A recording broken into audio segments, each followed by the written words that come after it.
দর্শক, এই মুহূর্তের সবচেয়ে বড় খবর, মমতাকে ধুয়ে দিলেন নিজেরই দলের বিধায়ক হুমায়ুন কবির। তৃণমূলের সমস্ত দুর্নীতি ফাঁস করল, আর তা শুনেই পুরো তৃণমূল সুপ্রিমো মমতা ব্যানার্জি। তাহলে কি বিজেপিতে যোগ দিতে চলেছে হুমায়ুন কবির? তা নিয়ে শুরু হয়েছে বেশ জল্পনা। শোকজের জবাব দেওয়া নিয়ে তৃণমূল নেত্রী মমতা বন্দ্যোপাধ্যায় ক্ষোভ প্রকাশের পরই জবাব দিয়ে দিলেন হুমায়ুন কবির।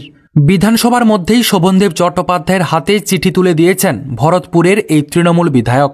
চিঠিতে দলবিরোধী কাজের কথা অস্বীকার করেছেন হুমায়ুন। তিনি প্রশ্ন তুলেছেন, মুখ্যমন্ত্রীর ওপর চাপ কমাতে অভিষেককে সরকারের সঙ্গে যুক্ত করার প্রস্তাব দিয়েছিলেন তিনি। এটা দলবিরোধী কেন হবে? তৃণাঙ্কুরের বিরুদ্ধে মুখ খোলার পরেও কেন কোনো ব্যবস্থা নেওয়া হয়নি কল্যাণ বন্দ্যোপাধ্যায়ের বিরুদ্ধে? গ্রামের বিধায়ক বলে কি এমন বিচার? গ্রামে ফিরে তৃণমূল কর্মীদের নিয়ে আন্দোলন শুরু করার হুঁশিয়ারি দিয়েছেন হুমায়ুন। আরও খবর, চিঠিতে হুমায়ুন অভিযোগ জানিয়েছেন, কথা শোনেনি জেলার নেতারা, কথা শুনতে চান না রাজ্যের নেতারাও। আরও একটি গুরুতর অভিযোগ তুলেছেন হুমায়ুন। তার অভিযোগ, দক্ষিণ কলকাতার নেতারা দলের কাছে অনেক বেশি গুরুত্ব পান, দল অনেক বেশি তাদের পাশে দাঁড়ায়, কিন্তু যারা গ্রাম বাংলা থেকে আসেন তাদের ক্ষেত্রে দল সেই গুরুত্ব দেয় না। শোকজের জবাব দেওয়ার 15 মিনিটের মধ্যে এই অভিযোগ তোলেন তিনি। মমতা বন্দ্যোপাধ্যায় তাকে কম কথা বলার জন্য বলেছিলেন সাংবাদিকদের সঙ্গে কথা না বলার জন্য, যা বলার আছে তা দলের ভেতরে বলার জন্য তিনি বলেছিলেন। কিন্তু চিঠির জবাব দেওয়ার সাথে সাথেই তিনি ফের মুখ খুলেছেন।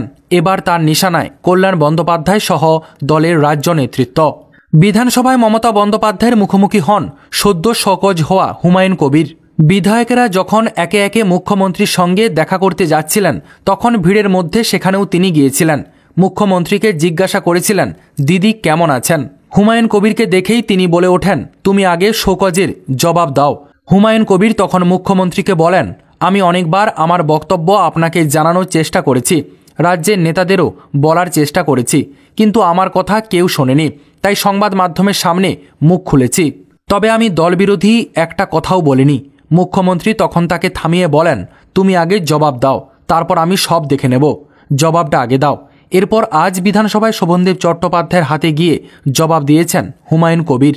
তো দর্শক, আপনারা কি মনে করছেন? হুমায়ুন কবির কি এবার তৃণমূল ছেড়ে অন্য কোনো দলে যোগ দিতে চলেছে?